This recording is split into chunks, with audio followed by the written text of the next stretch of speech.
අපි කාටවත් අමතක කරන්න බෑ අවුරුදු 30ක් පුරාවටම මේ රටේ පැවතිච්ච කුරිරු ඒ මහා යුද්ධය. ඒ යුද්ධයෙන් මේ රටේ ජීවත් වෙච්ච සිංහල දෙමළ මුස්ලිම් ඇතුළු සියලුම ජාති අසීමිත ලෙස පීඩාවටපත් වුණා, දුක් විඳා. අපේ රටේ ආරක්ෂක අංශවලට ඒ වගේම මේ හා සම්බන්ධ වෙච්ච සියලු දෙනාටම පින් සිදු වෙන්නට ඒ යුද්ධය නිමා කරලා දැන් සියලුම දෙනා රටේ ඉතාමත්ම සාමකාමීව සහජීවනයෙන් සතුටෙන් ජීවත් වෙනවා. දැන් මෙවන් අවස්ථාවන් වලදී සමහර යම් කොටස් යම් සුළු ජාතීන්ට වෙන්න පුළුවන්, වෙනත් ජාතියකට වෙන්න පුළුවන් යම් ක්‍රියාමාර්ග මගින් සිත් වේදනාවක් ඇති කරන්නට ක්‍රියා කරනවා නම් ඒක කිසිසේත්ම ගැලපෙන්නේ නැහැ.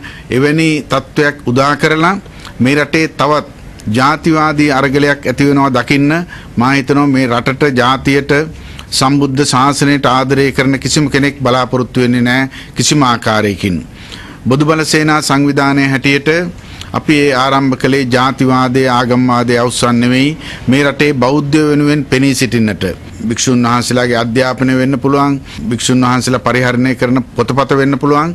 මේ තිබිච්ච යම් අඩුපාඩුකම් සකස් කරලා බෞද්ධ පුනරුදයක් මේ නිදහස් රට තුළ ඇති කිරීමේ තාමත් සත් අරමුණින් තමයි බොදුබල සේනා සංවිධානය ආරම්භ කළේ.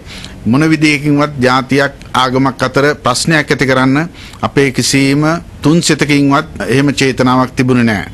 දැන් රටේ යම් ස්ථානවල යම් කණ්ඩායම් මේ ජාතීන් අතර තියෙන සමගිය සහෝදරත්වයේ බෙදන්නට විනාශ කරන්නට කටයුතු කරන බව අපට පේනවා. එවැනි යම් කිසි කඩාකප්පල්කාරී ක්‍රියාවක් කරනවා නම් කිසිම කෙනෙකුට අයිතියක් නැහැ නීතිය අතට ගන්න. ඒ වෙනුවෙන් මේ රටේ ආරක්ෂක අංශ තිබෙනවා, නීති තිබෙනවා.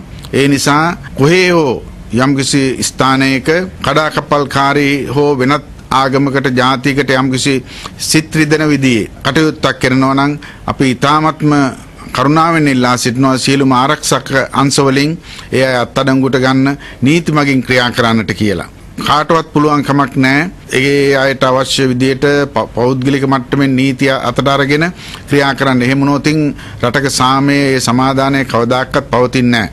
ඒ නිසා නැවත වාරයක් එවැනි ක්‍රියාවන්ගෙන් වළකින ලෙස මා සියලු දෙනාගෙන්ම ඊටාම කරුණාවෙන් ඉල්ලා සිටිනවා.